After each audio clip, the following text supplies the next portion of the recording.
Hai, Assalamualaikum. Salam sahabat YouTube. Okay, hari ni saya nak sambung kerja membaja. Tapi sebelum tu saya nak tukar dululah hormon ni. Sebab hormon ni pun dah nak habis lah. Nah, inilah rupa baki yang tinggal. Alah, silau matahari. Kan? Ada lagi tak dapat? Adalah seekor dua. Kan? Saya cabut dululah silau matahari ni. Okey, inilah dia. Allah. Inilah dia. Dah betul-betul nak kering lah. Kalau tukar minggu depan pun sempat je. Kan, minggu depan hari Isnin lah. Jadi ni saya nak tukar yang baru. Sekejap. Okey, yang kiri ni yang lama. Kan, dah nak habis lah. Ini yang baru. Jadi kita terus cucuk je pin kat sini. Yang ni tak payah buat apa-apa, cucuk je kat sini, terus pasang kat situ. Kan, dulu saya pernah juga masa musim hujan saya tebuk satu lubang pin kat sini. Bila saya tengok macam tak berkesan sangat, ubat apa ni, ubat hormon ni lah. Sebab musim hujan ni kan tak panas, takut dia kurang menguap. Saya pernah jugalah cucuk lubang kat sini. Tapi untuk musim macam ni mungkin tak perlu kot. Saya buat macam tu sebab musim tengkujuh. Saya dah pasang dah yang baru. Jadi yang lama ni kita masukkan dalam tu. Kan, dia dah duduk dalam ni. Nampak kot. Kita biarkanlah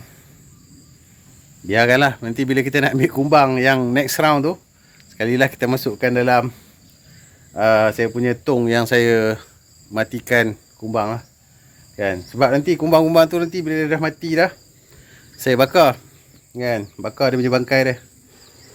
Tak tanam lah. Kan, tak bagi ikan makan juga. Kan.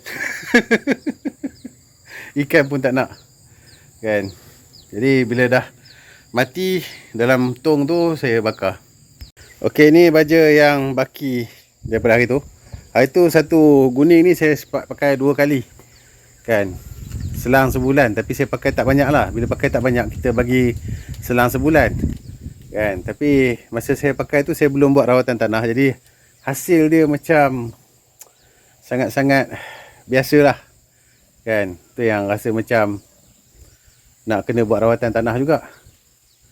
Ni yang baru lah. Jadi 16 ni adalah dia punya NPK dia. Magnesium oxide ni, yang magnesium oxide lah. S tu adalah sulfur. Kan, kadang-kadang orang confuse, S ni sulfur ke silika. Kalau silika dia Si, sulfur dia S. Macam ni kan. 16 ni trace element je lah kalau 0.4 ni. Kalau sulfur ni 1.0 lah. Sebenarnya hari ni hari Jumaat, saya jarang datang ke kebun hari Jumaat. Tapi besok ada hal, hari Sabtu ada hal sikit. Kan, perumahan diorang cadang nak buat gotong royong. Kita tengok lah. Kan, rasanya tak sempat siap sebelum pukul 11 macam tu. Kan, mungkin lajak sampai tengah hari ke macam mana, kita tak tahulah. Sebab ada gotong royong, kita datang kerja kebun hari Jumaat lah. Sebab ini baru fasa pertama pembajaan. Bukan fasa lah, step pertama. Bismillahirrahmanirrahim. Ini pokok star apple. Kita tabur hujung-hujung busut.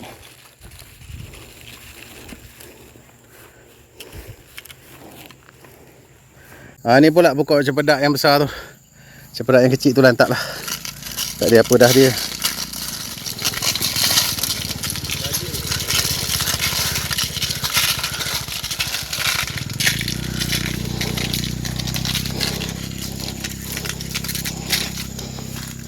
Kita lebihkan dekat hujung kanopi.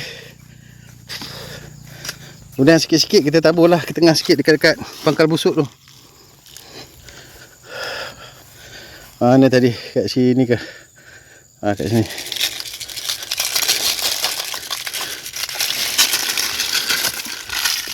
Betul, sikit-sikit lagi kat sini. Hujung-hujung busut. Ini pula pokok pisang. Satu dekat dalam. Yang lain-lain ni sinilah. Tak payah hujung kanopi sangat pokok pisang ni. Dia lebih kurang 15 cm ke sekaki ke daripada pangkal pokok, okey tu. Cumanya pokok pisang ni memang terkenal lah makan baja banyak. Cuma macam ni rumpun dia besar, kita bagi dah banyak. Rumpun yang kecil macam tu tak adalah banyak sangat. Ni pokok kelapa macam itu juga. Dekat mana daun tu bermula, dekat situlah bawah dia kan. Mungkinlah boleh orang kata taburkan ke dalam sikit, dekat ke sekitar pangkal busut kan. Nak lajak-lajak sikit boleh lah, tapi pastikanlah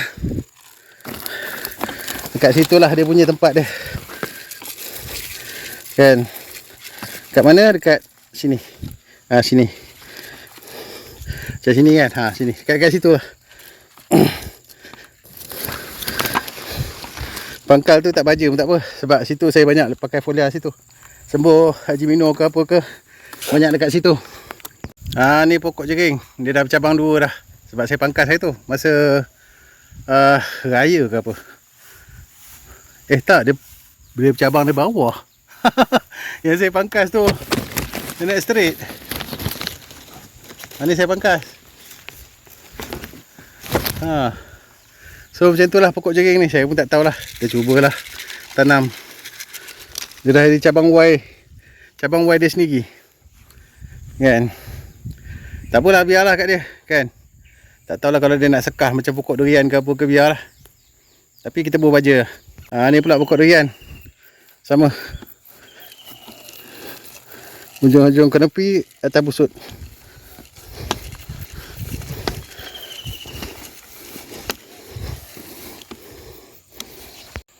Ni pula pokok mangga. Pokok mangga ni kita tabur ujung busut lah.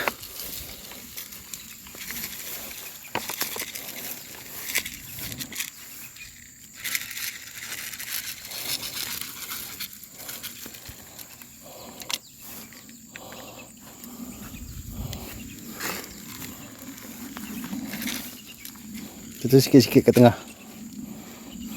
Untuk pokok mangga ni saya ada macam rasa nak buat rawatan mangkozeb lah. Mangkozeb ni bila kita curah dekat akar, dia akan kekal dekat akar je lah. Dia akan merawat kulat yang dekat akar tu, dengan harapan mungkin ada perubahan lah pada daun dia nanti kan. Dia tak serap sampai ke atas pucuk daun. Tak apa, kita cuba yang tu dulu. Kemudian kalau ada hasil positif, saya akan biar dalam sebulan 2 macam tu. Lepas tu kita buat rawatan dengan trichoderma lah kan. Sekarang macam musim-musim hujan, ada teduh apa semua ni, tak panas sangat, kita boleh buat rawatan dengan trichoderma kan. Nak cantik lagi lepas kita buat rawatan trichoderma tu, kalau kita boleh sungkup, kita sungkup lah. Barulah kulat dia tu tak kena cahaya matahari, dia tak mati lah. Itu secara teori dia lah, sebab trichoderma ni kulat. Tapi kalau saya buat rawatan mangkozeb ni, nampak hasil positif, tapi tak lama lepas tu dia, orang kata tak apa nak elok juga. Orang kata macam tadi, kalau saya nak buat rawatan dengan trichoderma tadi tu, selepas sebulan saya tengok ada kesan positif, lepas tu dia kekal dalam keadaan positif, saya buat rawatan trichoderma lah sebagai langkah pencegahan. Tapi kalau tak jadi juga, kita pakai teruslah hexaconazole kan. Sebab dia hexaconazole tu dia boleh serap sampai ke pucuk kan. Lepas tu kita tengoklah macam mana perubahan dia. Sebab saya tak rasa dah ini masalah kata kesuburan ke, masalah tak boleh serap nutrien ke apa ke. Sebab hari tu masa kita bagi rawatan cuka kayu dekat dia, dia keluar pucuk baru, nampak macam cantik. Tapi tak lama lepas tu pucuk tu pun jadi macam berbintik-bintik apa semua. Lepas tu ada yang mengerekot apa semua. Itu kan, mungkin dia bukan masalah malnutrisi dah. Dia malnutrisi tu disebabkan akar dia rosak, kena serangan kulat kan. Dia akan menyebabkan malnutrisi juga, tapi malnutrisi disebabkan oleh kulat. Nak terbelit-belit lidah. Jadi inilah dia baja Yaramila. Yaramila baja buah yang saya beli secara repack. Satu pack 2 kilo, berharga RM12 dekat kedai baja Batu 6, Jalan Kuantan Ngambang. Baja ni dia punya NPK dia adalah 12-12-17 campur dengan 2 magnesium oxide campur dengan trace element lah. Jadi magnesium oxide dia lagi tinggi daripada baja subur tadi. Kan, baja subur tadi 0.4%. Dah 12.5 lah. Kan, kejap lagi ni nak balik sembahyang Jumaat ni. Kan.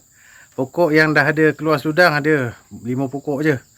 Rehat sekejap, tabur-tabur baja, balik lah, nak sembahyang Jumaat lagi. Kan. Video ni pun saya cadang sebenarnya nak buat 2 hari punya kerja dalam satu video. Tapi panjang juga lah video ni. Saya rasa boleh buat satu video je lah.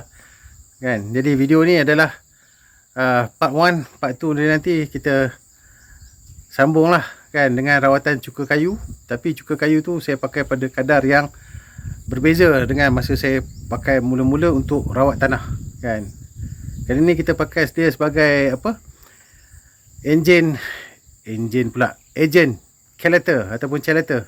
Kan, yang mana kita nak memutuskan ikatan ionik antara tanah liat dengan nutrien daripada baja saja. Tapi baja tu kita kena biar dululah. Kan, kita kena biar dulu. Biar daripada dia cair daripada hujan ke embun ke apa ke. Dia meresap dalam tanah. Tapi dia tak boleh diserap oleh akar. Pada ketika itu nanti kita sembur dengan cuka kayu supaya ikatan ionik tanah liat tu terputus lah. Macam tu lah. Okey, ni kaedah membaja dia lah. Sama juga macam tadi kita buat keliling. Jarak pun sama. Membazir banyak ni. Tumpah.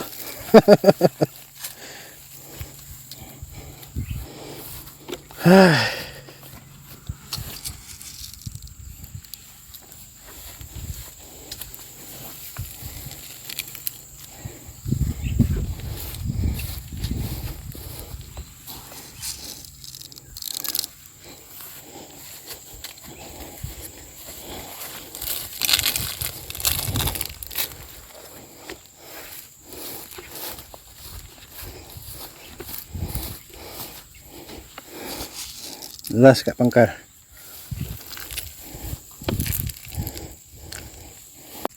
Jadi mungkin orang akan kata saya pakai sikit. Memang saya pakai sikit kan. Sebab saya target biar pakai sikit tapi buat kerap. Lepas tu saya pun tahu kawasan ni adalah tanah liat. Pokok pun tak serap sangat baja. Sebab dulu saya pernah juga bila nampak macam pokok tak apa galak, kita bubuh baja banyak lagi. Membazir je. Sebab masalah dia adalah akar tu tak boleh nak serap disebabkan ikatan ionik tanah liat dengan nutrien. Jadi kita pakai sikit, kita rawat dengan cuka kayu kan, kita putuskan ikatan ionik.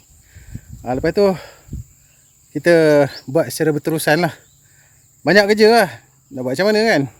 Tadi penuh, ini dah tinggal 2/3. Bukan 2/3 sangat lah, kurang 2/3 lah. Sebab penuh ni tadi sampai sini lebih kurang 3,5 kg. Ini dah pakai 1 kilo lebih ni. Kat 1,5 kilo agak dah pakai.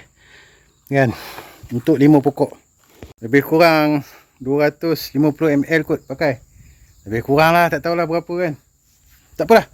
Jadi untuk kali pertama pakai baju buah ni mungkin lebih kurang lah. Kan. Sebab tadi pun tabur keliling, tabur pangkal pokok kan. Nanti kalau nak jimatkan lagi boleh tabur keliling saja. Kan. Jadi itu je lah perkongsian saya pada kali ni. Kan, next video saya akan tunjuklah macam mana saya bancuh cuka kayu yang baru untuk kita buat rawatan macam sebelum ni saya buat rawatan yang betul-betul nak memutuskan ikatan ionik yang lepas-lepas. Tapi kalau saya buat pekat punya tu kena pakai dolomite pula. Kan, macam ni saya nak buat kurang pekat, cukup untuk memutuskan ikatan ionik. Tapi tak perlulah terus disusuli dengan rawatan dolomite. Kan, macam mana saya kaji? Saya tak payah kaji pun. Saya tanya Gemini je. Senang kerja sekarang ni. Jadi itu je lah perkongsian saya pada kali ini. Sampai jumpa lagi. Assalamualaikum dan selamat bertani.